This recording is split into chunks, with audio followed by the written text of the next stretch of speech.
Welcome to Oncology Today, Management of Peripheral T-cell Lymphoma. This is medical oncologist Dr. Neil Love. For this program, I met with Dr. Steven Horwitz from the Memorial Sloan Kettering Cancer Center in New York City. In addition to this interview, there's also a corresponding video recording featuring Dr. Horwitz's slide presentation. To begin, I asked him for his thoughts on the evolving treatment landscape of peripheral T-cell lymphomas. As we're understanding the biology, we're starting to match that with therapy. It's not always on target, CD30 is on target, but some of the things like epigenetic modifying agents with what we now think is the biggest subtype, which are follicular helper T-cell lymphomas, which were the old termed angioimmunoblastic T-cell lymphoma, and now a larger group that come from a similar cell of origin or similar cell state. Those almost always develop on a background of clonal hematopoiesis, and they really have like an example of different responses to some of our therapies. So I think that understanding and individualizing, I think, is our next step forward. And you mentioned kind of the classification, and at least from my point of view, trying to help out general oncologists. In a way, it kind of reminds me a little bit of soft tissue sarcomas, and it's very rare. And yet when you talk to the sarcoma people, they're always trying to explain, look, they're not all the same, et cetera. So do you want to take a shot at, particularly from the point of view of a general medical oncologist who's particularly interested in sort of more practical issues, about how your vision of these cancers has evolved over the years? In particular, I heard that term follicular helper T cell, and I'm like, where did that come from? So how long has that been out there? Yeah. So I think if you think about the main nodal subtypes, there's like 30 different kinds. So some of them need their own discussion, but the main nodal subtypes are three basic baskets. There's anaplastic large cell lymphoma, strong CD30 expressing, and there we have brentuximab based therapy with curative intent, and that's been a step forward. We have follicular helper T cell lymphomas. So it gets complicated. There we think the cell of origin, if that's the right term, is a T cell that's normal home is the germinal center, and it's a follicular helper T cell. They're usually like CD4 positive. They have CD10 expression. They often have PD1 expression. And that's a different cell than sort of the cytotoxic T cells or the gamma delta T cells. So angioimmunoblastic T cell lymphoma, which is now sort of the main kind of follicular helper T cell lymphoma. So if you think like B cell lymphomas, it's a cell of origin like germinal center. You could think of it analogous to that. It gets a little more complicated as in T cell lymphoma. It may not be cell of origin. It may be cell state, but we can put that aside for now. But if you think about that, that's probably the majority of the nodal T cell lymphomas that a doctor would see in the US or Western Europe is from one of these follicular helper T cells. And those will be called angioimmunoblastic T cell lymphoma or some term of follicular helper T cell lymphoma in the classification. And then there's PTCL NOS, which was still sort of a wastebasket term with a lot of different heterogeneous groups. So that's sort of the third category that don't neatly fit into those other buckets. So from a practical therapeutic point of view, how do these different classifications translate? Because it kind of seems like all roads lead to CHOEP plus or minus BV if they're CD30 positive, regardless, or am I not getting that right? Yeah, I think for a non-clinical trial, good standard of care, I think it would be CHOEP or CHOEP etoposide plus or minus BV. On the research front, we have some early data that adding epigenetic modifying agents may improve the progression-free or maybe cure rate for follicular helper T cells. That's sort of subset analysis and ongoing studies. So I would say that's not current standard of care, but it's maybe coming. But yeah, and then for the other peripheral T cell lymphoma NOS, they do worse with the same therapy. So how we do better there is still in evolution. So when you think about the clinical presentation of these subtypes, how do they vary? And what are the significant differences between them, again, from a clinical point of view? So for anaplastic large cell lymphoma, it's usually bulky nodal disease. They're either ALK-positive or ALK-negative, but both of those subtypes we would treat with BV plus chemotherapy with pretty good cure rates. They sometimes have extranodal disease like bone involvement and stuff like that, but they're more typically nodal. Follicular helper or angioimmunoblastic T cell lymphomas can be kind of variable. They often have diffuse low volume adenopathy, sometimes low SUVs. There's a lot of systemic symptoms like rash, fever, polyclonal gammopathies that can be associated with them. So sometimes they're a little hard to figure out. They sometimes present with like hemolytic anemia or immune thrombocytopenias. They often have a component of EBV reactive B cells in the mix, so sometimes the histology can be a little tricky. But we now know that almost all the time they develop on a background of clonal hematopoiesis, where you have some founder mutations and then you have additional private mutations in the follicular helper T cell lymphoma. So that kind of figures into the biology. And then, like I said, that's starting to inform therapy, where at least in the relapse setting, epigenetically targeted therapies like histone deacetylase inhibitors and hypomethylating agents and maybe coming EZH inhibitors seem to have better efficacy than they do in other types of T cell lymphoma. I'm still trying to understand CHIP. Can you explain why are there any other situations where everybody has a history of CHIP at what you just said for follicular helper T cell? That seems kind of unusual. Yeah, I mean, I only know about T cell lymphomas, so I don't think I know if there's other cancers that are, universally on CHIP, but we see I can just tell you what we see, which is we see the TET2 or DNMT3A in a broad hematopoietic compartment. And then that's almost everybody with follicular helper T cell lymphoma. And then you'll see additional mutations in the T cell lymphoma compartment that we don't see in the myeloid. Interestingly, those patients also have a higher rate of developing B cell lymphomas, and you see the same founder mutations in the B cells, but different private mutations in the B cell lymphomas. But I don't think, other than follicular helper T cell lymphoma, anything I know of where it's almost universal. What is your vision for CHIP? Well, I don't treat CHIP primarily, so I'm not an expert in that. I think what we see in T cell lymphomas is we may be able to exploit those mutations therapeutically, doing studies looking at things like IDH mutations, and see if we can target those specifically. So we think of it as a therapeutic opportunity, but I'm not a CHIP doctor. So for that large group of people that are just observed that have other medical consequences, I'm probably better asking somebody else. In a second, I want to go through your cases, but again, just in terms of broad strokes, can you comment about CD30 testing and any potential pitfalls there? Yeah, it's a routine immunohistochemistry, and I think we're pretty good at identifying any positivity. So I think most labs can tell you whether they're positive or not. I think you can ask for a quantification, and sometimes that's helpful for us at the very low levels in deciding therapy. But kind of the bottom line for a practitioner is more CD30 probably goes along with higher rates of response, but there's no lower cutoff that you can reliably apply to say there's no likelihood of response. So I think you kind of want to know if there's CD30 and then how much. And I showed in the talk, there is some data from CTCL, different disease, where below 5% may drop the response rate, but doesn't drop it to zero. So I think knowing any and then maybe getting a ballpark for the percentage involvement is probably good enough for clinical use. What do you see in terms of percent positivity in the other peripheral T cell? So anaplastic large cell lymphoma, almost all the cells are positive, so 80% or higher. Angioimmunoblastic T cell lymphoma or follicular helper T cell, they tend to be low, kind of in the 10 to 20 or 30% range. So you have low positivity there, but pretty good rates of efficacy. And then PTCL NOS, because it's heterogeneous, you see across the board. You see very low, or you can see 80 or 90% that overlaps a lot with anaplastic large cell lymphoma. And in patients who do not have CD30 positivity, you don't use brentuximab? We generally don't. I would also mention the heterogeneity, which I mentioned in the talk too. So at least in CTCL, if you do multiple biopsies, you may see different rates at different sites. So you can rebiopsy. I think we don't use it a lot in CD30 negative, but we also have like a strong clinical trial portfolio where we have multiple other therapies to offer those patients.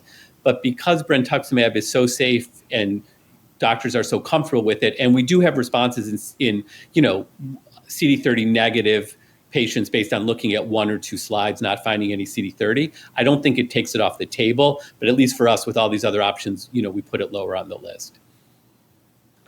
And can you just kind of provide an update in terms of toxicity with BV? Of course, as you mentioned, clinicians now have a lot of experience with it. But what have we learned over the years, particularly in terms of reversibility of the toxicity that's seen?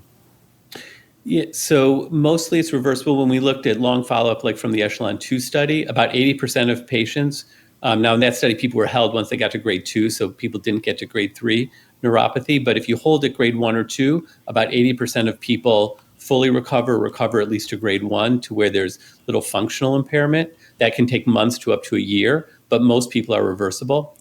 Actually, the thing I just learned last week, actually, in a patient we saw who had very early, more severe neuropathy than expected, they ended up having demyelination on their EMGs. And there are a series of case reports now in the neurology literature where BV has been associated with CIDP.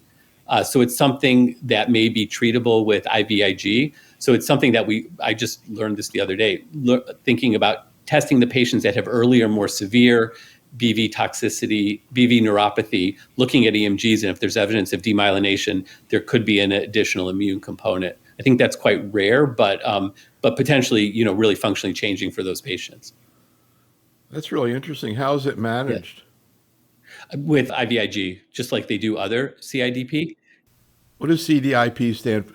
Chronic immune demyelinating polyneuropathy. So it's sort of like the more chronic indolent form of Guillain-Barré. And there's been now a series of case reports in neurology literature. A neurologist just pointed this out to me recently, where BV toxicity has shown patterns of that and has responded to IVIG. So in these patients, like this, for instance, was a patient that after 1 dose of BV developed neuropathy and after 3 had to stop. So very severe early neuropathy that you don't typically see, after 10 or 12 or 16 doses. And it may be a clue that those patients have an additional pathophysiology that could be treated other than just holding the therapy and observing. Really interesting. I never heard of that. And it sounds really interesting. Yeah, I hadn't either, and I've given a lot of BV. Yeah. Yeah, I'm sure you have. I'm curious where things are in terms of relapse disease. It looks like we still have a lot of the former agents still are being utilized that have been utilized for a while. Can you kind of provide an overview of how you think through relapse disease, and then maybe talk a little bit about some of the trials you're involved with that you're excited about? And so for relapse disease, we still have curative intent is probably an allo transplant, and that's best done in CR, close to CR, or palliative therapy or maintenance therapy. So our initial decision is sort of, are we pushing towards allo, trying to get a quick CR and then moving forward, or are we really trying to find something that's long-term maintainable? The older agents that we have are things like pralatrexate. We still have romidepsin available. We have belinostat. Those are both HDAC inhibitors. So when we think about those, like the HDAC inhibitors overall have a 25 or 30% response rate, but in the follicular helper T-cell lymphomas, they have more of a 50% response rate. So in a patient with relapse disease of follicular helper subtype, that would be a primary choice if you're looking at sort of currently available agents. And then there's off-label use of hypomethylating agents like azacitidine. Probably that activity is only in follicular helper T-cell lymphomas.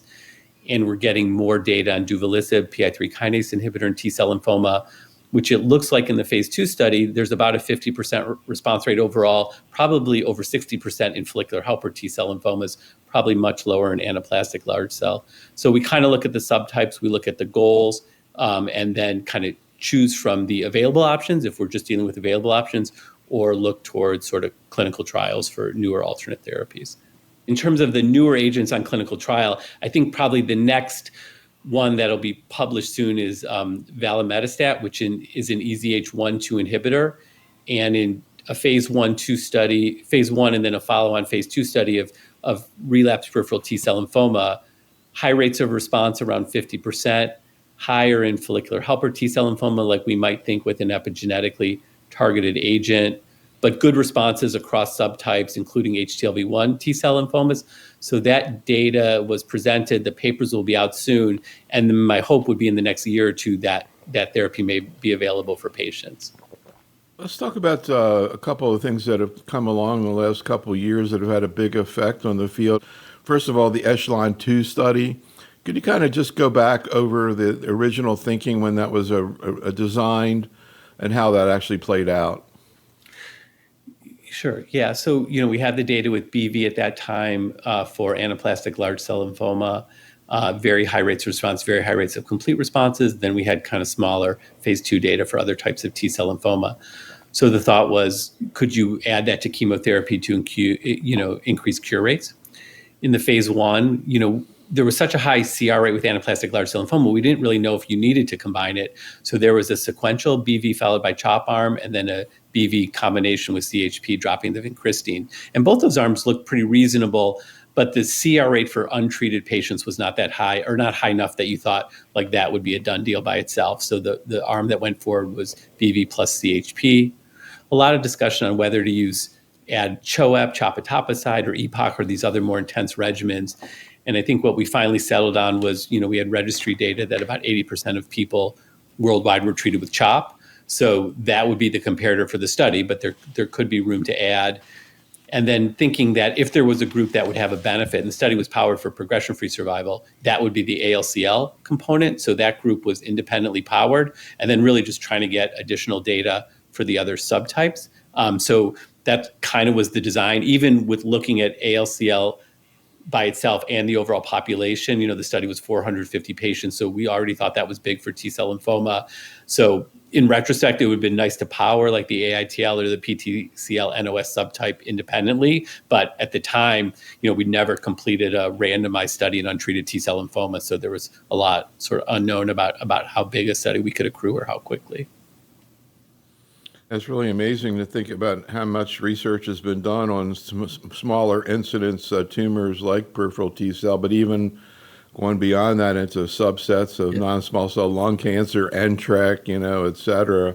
But, to me, peripheral T cell was one of the first rare tumors that showed you can do randomized trials. Yeah. And then we started to see that in other cancers after that. But I think you all, really maybe using a lot of advocacy support. I don't know how you managed to get those early studies done like this one. Yeah, I mean, it went pretty well. I mean, I think a lot of it also was brentuximab being a therapy that oncologists were familiar with, had good experience with, easy to give. It didn't seem to be excessively toxic or complicated. So I think that helped a lot. And then the study was designed for like local pathology review to move people on quickly, so we wouldn't have hurdles in getting patients on or losing patients. So can you kind of summarize what we learned from that study in terms of the impact of BV, but also what we learned about chemotherapy dose intensification?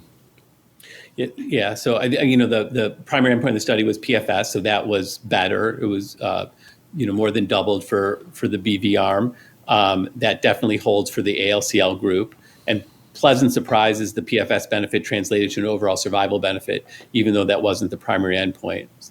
We learned that adding BV to CHP didn't add toxicity compared to CHOP, so there was no increased toxicity that affected patients adversely. There was no reduction in dose intensity or dose delivery, so that was fortuitous. We didn't know that going in, that the safety would be the same.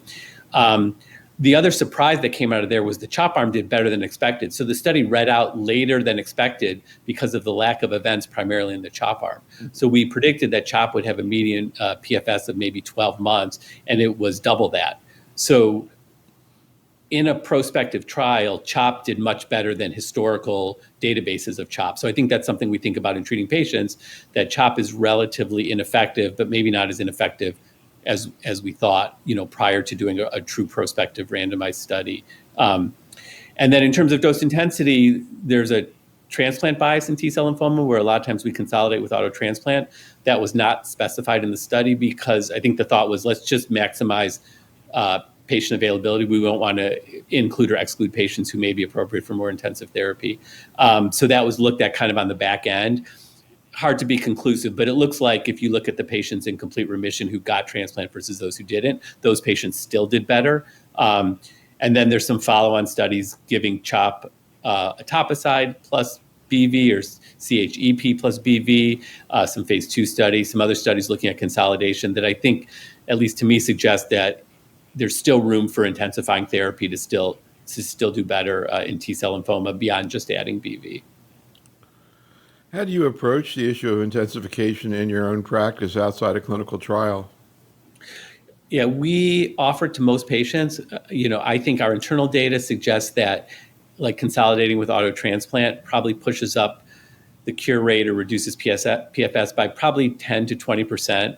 So if we talk about that with patients, if there's a benefit in 1 in 10 or 1 in 5 by getting consolidation, it's at least a reasonable consideration. Most of our patients at MSK are more maximalist in terms of therapy. So our patients tend to subscribe to that, and when it's offered, most of them do it, or most of them want it.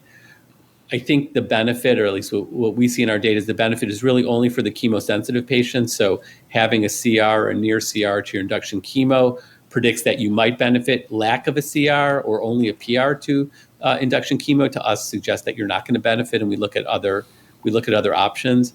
And then we have some early data looking at genetics. So things like P53 alterations or some other markers of chemoresistance seem to select a group less likely to benefit.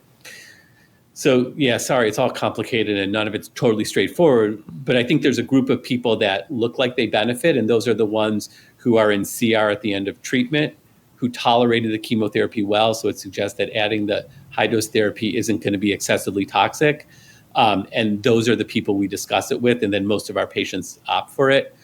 In the absence of randomized data, it's not mandatory, but it's what we think is sort of the most reasonable you can do for an upfront cure rate or upfront attempt at cure. What happens if you use CD30 as a cellular therapy target, bispecific CAR T? Yeah, the data is sort of emerging. So the CD30 CAR T data looks okay. There was an early study done by Baylor. There's a follow-on study now going on at Baylor and University of North Carolina, where they're looking at CAR T targeting CD30. There are patients who do well. Some of those are CTCL. It's not like a home run for anaplastic large cell lymphoma, which I was a little surprised, at least at the early data that's been published or that we've seen. There's a mix of responders and people who progress right through it with persistent CD30 expression. So I think that's unclear. There's a CD30 bispecific sort of NK engager. That's the study was done. Interestingly, in that study, the best responses were in angioimmunoblastic T-cell lymphoma and less good responses in anaplastic large cell lymphoma. So it's kind of a long way of saying, it's just not a home run. It doesn't look as effective in the CD30 target, in the CD30 expressing T-cell lymphomas as I thought it might. So there's ways of optimizing the cell therapy, the bispecific antibodies being added, NK cells are adding to that, where the data in Hodgkin's is fantastic and still to be determined in T-cell lymphoma. The data for what in Hodgkin's? Hodgkin's. So the CD30, CD16 bispecific plus NK cells. So that was a study done out of MD Anderson. For Hodgkin lymphoma, looks very high response rates. Less clear how good it is in CD30 positive T-cell lymphomas. The plenary at ASH was a sort of a tour de force of looking at different types of cell therapy, but it was included in that. And follow-on study is just, sort of underway now. What about the epigenetic route? Whenever I hear about that, my basic simple mind, I just start thinking about hypomethylating agents and that maybe it's not going to be that effective. Is that too simple a way to look at it? No, I think if you say T-cell lymphoma is not going to be that effective, you'll be right more than we would want you to be.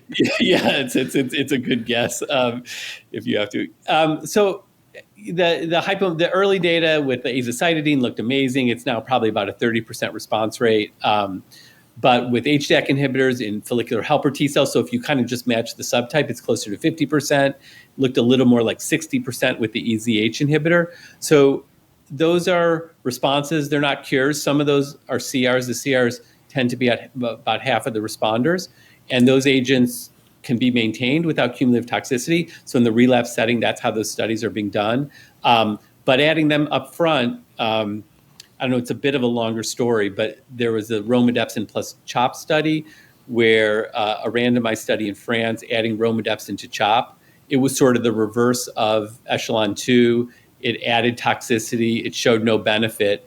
But they went back and did a subset analysis of just the TFH patients, and they had a doubling of the PFS, and that was significant because it was unplanned, et cetera, et cetera. It doesn't totally count. But we have other ways of giving HDAC inhibitors or other epigenetically targeted drugs that probably don't increase the toxicity to where you can't give where you cannot give the chemotherapy on time. Azacitidine is being studied with CHOP in a cooperative group alliance study. And then again, the valemetostat data with an EZH inhibitor looks like relatively low toxicity. So that would be another option to potentially combine up front. I was just flashing on remembering asking Margaret Tempero why she got involved with pancreatic cancer. Kind of thinking the same thing about you, although you've got the ALK patients there that maybe boost you up a little bit, huh? Yeah, it's I don't know. I mean, it's a retrospective story, like, right, how you end up there. No, it's tough. I mean, there are patients with more indolent disease, and we do have patients who are doing fine. So it's not all doom and gloom, but definitely a lot of work still to be done. All right, well, let's talk about your cases. Let's begin with your 50-year-old man with ALK-negative ALCL. Yeah, so for ALK-negative ALCL, I think that was sort of the main target group of the Echelon-2 study. So that's the group that really we have the best data that they really do better. So really, regardless of prognostic factors, regardless of genetics, those patients all get BV-CHP up front. In the ALK-negative patients, I think because those still have a relapse rate, more than 30%, even after BV-CHP, complete remission, we would still consolidate those patients with auto transplant if they were fit and amenable for that. In that case, I added, that patient had DUS22 rearrangement. There was some early data from Mayo that DUS22 rearrangement was favorable, similar to ALK expression. And I think now we have bigger data sets to show that that's probably an intermediate group. So they do better than the non-DUS22 rearranged, but probably not so much better that you would shorten or reduce therapy. So what happened with this man, and how did he end up getting to you? Yeah, so diagnosed, by a local doctor with lymphadenopathy. Biopsy shows CD8-positive T-cell lymphoma, most consistent with ALK-negative ALCL, and those are patients that typically call and get referred in. Most of our patients are still self-referred. So what happened with him? How was he treated, and what happened? So he received BV-CHP, kind of like a la the Echelon-2 study, had a complete response, and then based on good fitness, we have a discussion with the transplant team about consolidation, went on to consolidation with auto transplant, and so far has remained in remission. How did he do on the initial chemo with the BV? Pretty well. We see the typical side effects. He did not have dose reduction due to neuropathy, but most people will get grade 1 neuropathy, and usually we can get through 6 cycles without getting up to grade 2, and then the usual, cytopenias. But for most of those patients, they're pretty manageable. Globally, when you see these patients, what kind of a cure rate do you quote to them? For anaplastic large cell lymphoma was sort of the maximal approach, BV-CHP plus auto transplant. It's probably about 60 or 70% of those are cured, probably 60% from the get-go, and higher among the patients in complete remission at the end of initial therapy. Anything else you want to say about this case, and also the workup that he had and what that showed? Anything you want to say about that? Yeah, I think, one of the things that I'm a proponent of is PET scans in patients with T-cell lymphoma, because we see a lot of extranodal disease, and it's useful in finding that disease and following that disease. This person had bone lesions, so that was reflective of that. The other point that we're seeing sometimes that gets a little fuzzy now is where in B-cell lymphomas and Hodgkin lymphoma, PET is reliable for bone marrow involvement. It's not in T-cell lymphomas. So if you're going to completely stage someone, you still need to look at the bone marrow. You can't rely on the PET scan alone sort of to rule that out. And then I don't know if you want to get into sort of the more complicated genetics. We have these different genetic groups now of ALK-negative anaplastic large cell lymphoma. There's TP63 rearranged, and those patients do quite poorly. They look like they're almost universally chemorefractory. This may get a little too detailed here, but that's not IHC staining. So this person had some P63 staining, but that's not the same as TP63 rearrangements. So if you want to look for that chemorefractory group, you have to do FISH on those patients. And then this patient had DUS22, which, as I mentioned, may be more favorable. We still treat them the same, but you probably get better outcomes with the same therapy with those who are DUS22 rearranged.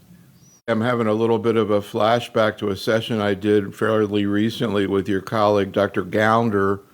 And I remember thinking to myself, you guys are in such, the areas that you're in are so complicated that I feel like there has to be a way to at least run cases by you electronically.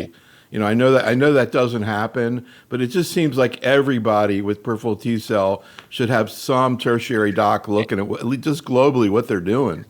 Yeah, if it's possible. I get a lot of emails. I answer the ones I can. It's not always timely, but yeah, we don't really have a formal system. But I was recently in London. Like, we're working on a collaborative project there with some people at Imperial College, and in the UK they have a national tumor board for all lymphoma cases. Like, get presented at a national tumor board. I mean, we're a much bigger country, but it'd be nice if there was a way to sort of do that.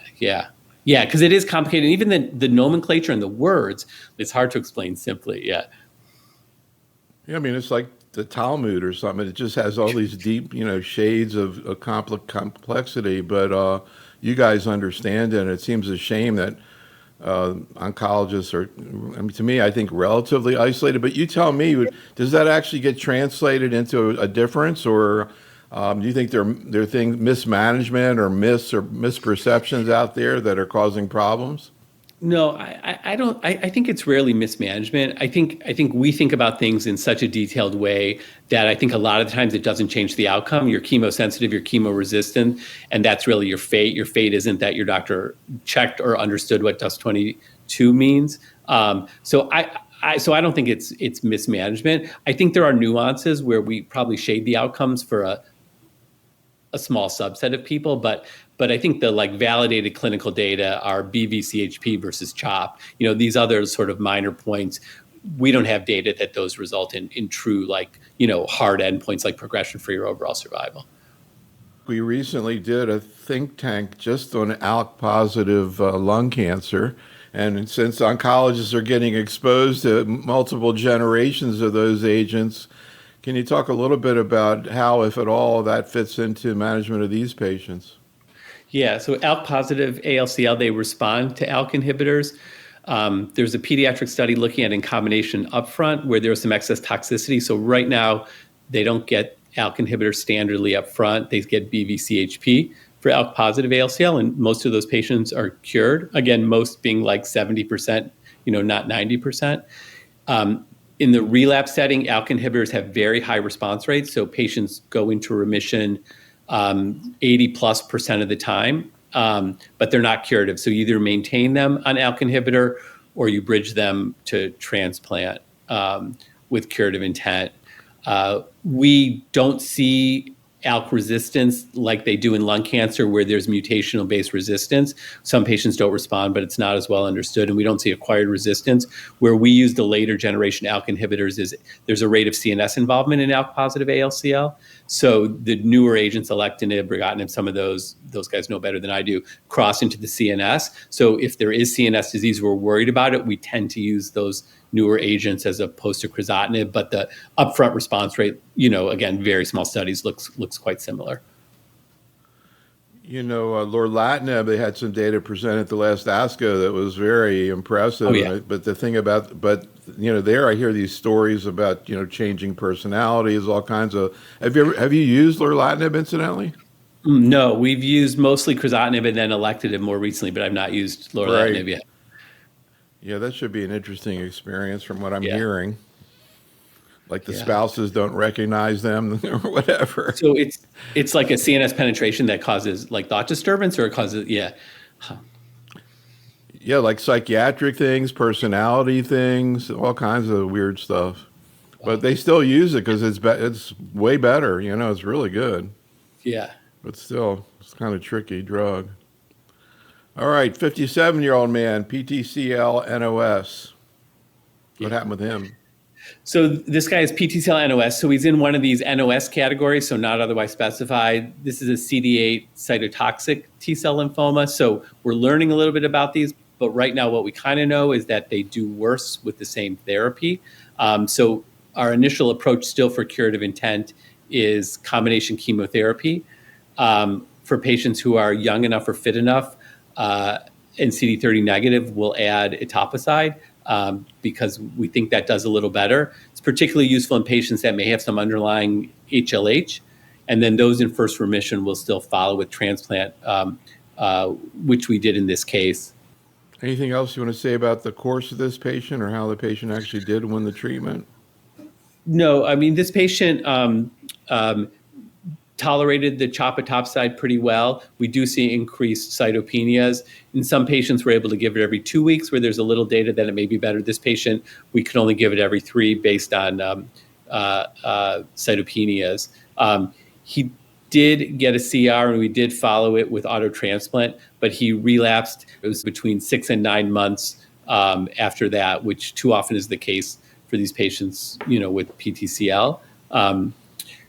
We are learning about the CD8 positives, and a lot of these patients have activating mutations in the JAK-STAT pathway, and we have started clinical trials ongoing and recently finished looking at targeting that pathway in these patients where there's not curative, but there is a response rate. With JAK inhibitors? Yeah, my colleague Alison Moskowitz published our ruxolitinib experience recently, and then we've just finished a study that's not out yet with ruxolitinib combining with duvelisib. And it looks like the patients with STAT mutations are pretty common, that those patients sort of have higher rates of response than those who don't have those mutations. There's another JAK inhibitor called galidicitinib, which was recently published, a phase 2 study that also showed pretty good response rates in relapsed T-cell lymphoma. So that's probably a pathway that's worth targeting. And then there's like some STAT degraders. There's some other ways looking at targeting that pathway that are in early clinical trials. So before we go into your next case, during your talk, you made some comments about mycosis fungoides. Anything you want to say about that, and particularly as it relates to brentuximab? Yeah, I mean, probably one of the best uses of brentuximab is in mycosis fungoides, where it's the highest response rate we have of any systemic therapy. So most of those patients, or many of those patients, will have some CD30 expression, even if it's very low. And brentuximab has really high rates of response, particularly in patients with diffuse skin, like plaque disease or tumor disease or more nodular disease. In the main study looking at brentuximab, patients with Sézary were excluded, so we have much less data for those. But for patients with tumor stage MF or transformed MF, which is a more aggressive form, often accompanying the larger tumors, they have a really high response rate, so we use it quite frequently. The only real drawback there is for most of our treatments for mycosis fungoides, we use maintenance or ongoing therapy. And at full dose brentuximab, you can't give it forever. There is cumulative neuropathy. So we have some studies looking at lower doses. There's a new version that's just early in clinical trial now that may have less neuropathy risk. So it's super effective for those patients and something that we use a lot. All right, let's talk about your 71-year-old lady with AITL. Yeah, so angioimmunoblastic T-cell lymphoma we talked about is sort of the most common type of follicular helper T-cell lymphoma. Often these patients have fairly extensive disease. If you see sort of in that pre-picture on the left there on the PET scan, you have very small volume nodes that often have SUVs, just above background 3 to 4, and that's kind of a typical presentation. And they may have other areas of larger adenopathy. I think just to highlight, like her T cells sort of fit the typical TFH phenotype. CD4 positive, PD1 positive, not available in all labs, but CXCL13, ICOS are usually positive. And she had 10% CD30 expression, so sort of met the eligibility criteria for the Echelon-2 study. So we treated her with BV-CHP. Our alternative approaches like CHOP etoposide are really often too toxic for a 70-year-old. And then the new upfront studies that are going on through the Alliance weren't open at that time. So she was treated with BV-CHP. She did quite well and had a complete response. But shortly after completing treatment, developed new lung nodules. And that biopsy actually in her was an EBV-positive B-cell lymphoma, which we sometimes see at relapse or progression of AITL. So then that was treated with rituximab. Rituximab alone? Yeah, well, yeah, it had just come after chemotherapy, so the thought was we probably were not dealing with curative intent there because it was refractory to chemotherapy and in her 70s, just finishing chemo. The EBV positive B cell lymphoma in AITL sometimes is like a frank aggressive lymphoma, and sometimes it's a little more like an EBV expansion. So some of those patients you can knock it down with rituximab and then see what happens. So what's the patient's current status? So she had a good response to rituximab and stayed in remission for about a year, then ended up progressing with her T-cell lymphoma and then going on to other therapies. Would you expect bispecific or CAR T to work in her? If the B-cell lymphoma came back or the B-cell lymphoma was refractory, I think it could. I don't think we've treated anyone. I have to think if we've treated anyone with relapse after AITL with that. I don't think we've treated anyone with CAR T, but when it's a frank DLBCL, I think we would manage those just like DLBCL based on those patient-specific findings. And I think some of those T-cell lymphomas that are reported after CAR T. I don't know if you guys have talked about that much at all. But sure. Yeah.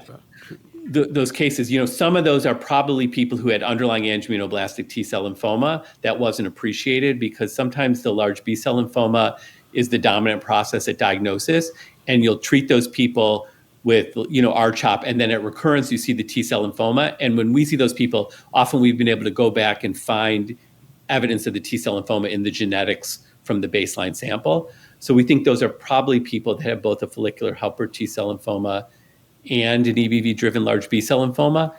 So some of those cases, the T-cell lymphoma we think was pre-existing and not just post-CAR. That makes sense, yeah.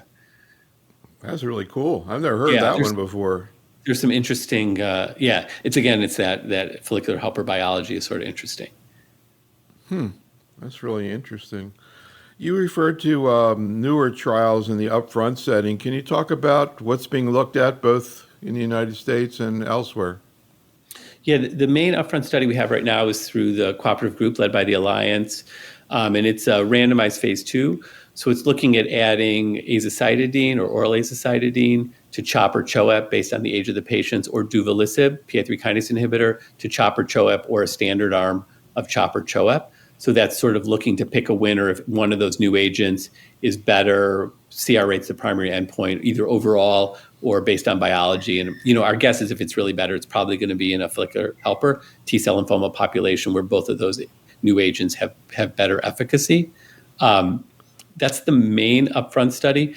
There is a study, I don't know if it's open yet in France, where they're trying to do early biopsies and then stratify patients based on biology. So follicular helper patients would get, chemotherapy plus X. PTCL NOS would get chemotherapy plus something different. I think ALCL would get chemotherapy plus BV or something. I've seen the design of that study, but I don't know if it's open yet. And then there's some effort to look at transplant consolidation in a randomized fashion, which I have some concerns about the one-size-fits-all strategies, but there's some studies in the works that I think will look at that.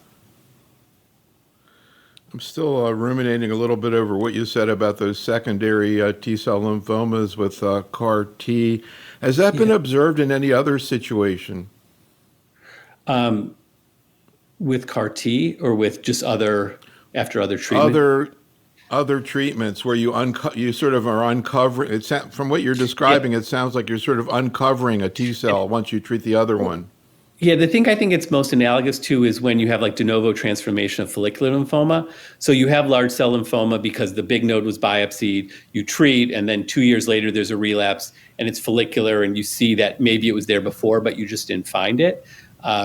Because sometimes the AITL, are these small nodes, they're kind of low proliferative rate. And then if the EBV, you usually see some EBV positive B cells or immunoblasts in the biopsy. Sometimes those sort of outgrow and become the dominant process, and you see sheets of these large EBV-positive B cells. So we think there's a concurrent B-cell lymphoma. But sometimes at the initial biopsy, like that's what you see. So you think it's all DLBCL, you treat, and then we find the T cell later. I work in a weird environment where we only see T cell lymphomas, but we see that story, 5 times a year. We'll see a patient referred with a T cell lymphoma that had a history of DLBCL. And if you can get the original material, often you can find the T cell there at baseline. Interesting, because I don't know. Somehow I always thought it was weird to have a T cell lymphoma as a secondary consequence of therapy, but the way you're explaining it makes a lot more sense. Yeah, and I think those CAR T cells are heterogeneous. Like some are LGL, they're different things. There's a couple that really look like they're secondary, like the genetics, and you have product earlier, and you can look, and they really look like they're secondary. But we see that. But then the other thing that we've seen, like again with the clonal hematopoiesis, is in the patients that have both B and T cell lymphoma from AITL, you'll see those same clonal hematopoietic mutations like TET2, and then you'll see different mutations in the T cell lymphoma and then different mutations in the B cell lymphoma. So there's probably some story, some underlying susceptibility there that I don't really understand, but maybe somebody does. I'm also flashing back to my conversation with Dr. Gounder, where I said in the beginning, I never imagined we could talk. I think we were talking about desmoid or something, and somehow we managed to talk for a whole hour about it. So same story here.